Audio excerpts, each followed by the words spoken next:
So Huawei has a new flagship phone. It's got a big screen, slick design, fast performance, yada yada yada. But let's get to the chase here. These phones are special almost exclusively because of their unique photographic prowess.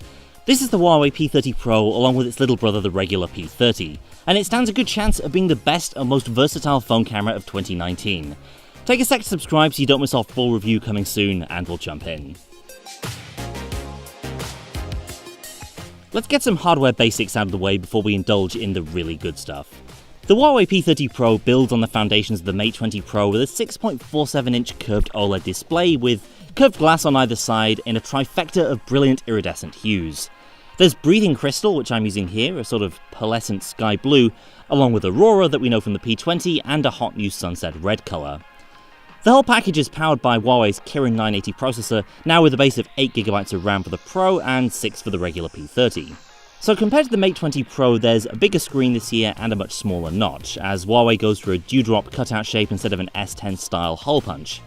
The need to eliminate ever more stuff from the front face of the phone means the P30 Pro also uses a new in-display speaker system that vibrates the screen itself to play back call audio, and that's now entirely separate from the bottom-firing loudspeaker which is used in music and videos.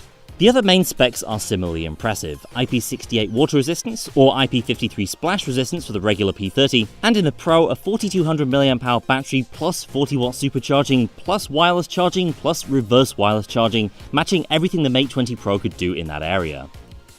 Alright, now that's out of the way, it's time to discuss the star attraction. The P30 Pro's quad Leica camera setup is something I'm genuinely excited by. The 40MP main sensor has been completely re-engineered. Huawei now calls this a super spectrum sensor.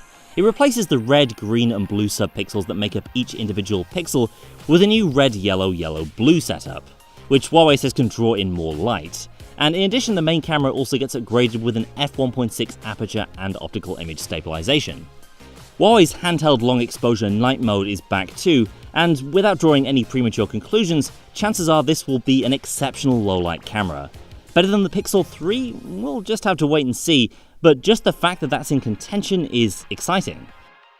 The P30 also boasts an impressive wide-angle camera system which on paper matches the Mate 20's, 20MP behind an f2.2 lens. Plus, there's a new time-of-flight sensor hiding in the second camera cluster there. Similar to the Honor View 20, this is a new kind of sensor for more accurate depth detection in portrait shots. But it's the fourth camera that might turn out to be the jewel in the P30 Pro's crown. This is the new 5x optical zoom camera, and this 125mm lens uses an internal periscope structure. Most of the lenses involved here actually live inside the phone off at a right angle, and that's because arranging these lenses in the normal way would either result in a ginormous camera bump or just make the phone too thick to use. In hybrid zoom mode, combining input from the main sensor with the telephoto, you can go all the way up to 10 times without losing any detail. To see this level of true telephoto zoom in a phone you'll be able to buy in the next few weeks is pretty wild. And these are only first impressions, but actual usable 10x zoom, combined with decent depth detection thanks to that time-of-flight sensor, along with the versatility of a main sensor that can beat the P20 Pro and maybe even the Pixel 3 in low light, well, that's kind of a revelation. And suddenly the triple camera array of the Galaxy S10 with its 2x telephoto zoom starts to look just a little bit pedestrian. We're barely a quarter of the way into 2019, but already we might have seen the best phone camera of the year. And Huawei also hasn't neglected the front camera. That's now been upgraded to a new 32MP unit. Huawei's new AI HDR Plus system is particularly useful in selfies, though it does also work with the other cameras, both front and back. It can understand the component parts of a photo and make sure the main subject of a photo is properly exposed even in badly backlit conditions. On the software side, Huawei's EMUI interface hasn't changed a whole lot in the new version 9.1. EMUI veterans like me will notice some subtle changes like improved animations in the recents menu and a more consistent approach to icon frames in the home screen, but otherwise this is largely the same software that we saw on the Mate 20. EMUI is fine, but it's far from my favourite Android interface. It often tries to do too much and still mishandles some basic software areas like the lock screen. I'm also not clear on whether the P30's in-screen fingerprint scanner is going to replicate any of the frustrations that I had with the Mate 20 Pro. Huawei says it's using an upgraded optical sensor in the P30, but in the short time that I had with it, it still felt pretty much the same to use, i.e. a bit of a mixed bag overall and just not as good as a capacitive scanner. At least there is still face unlock, though without the infrared laser array that we saw on the Mate 20 Pro. After all, this is a phone with only a tiny display notch.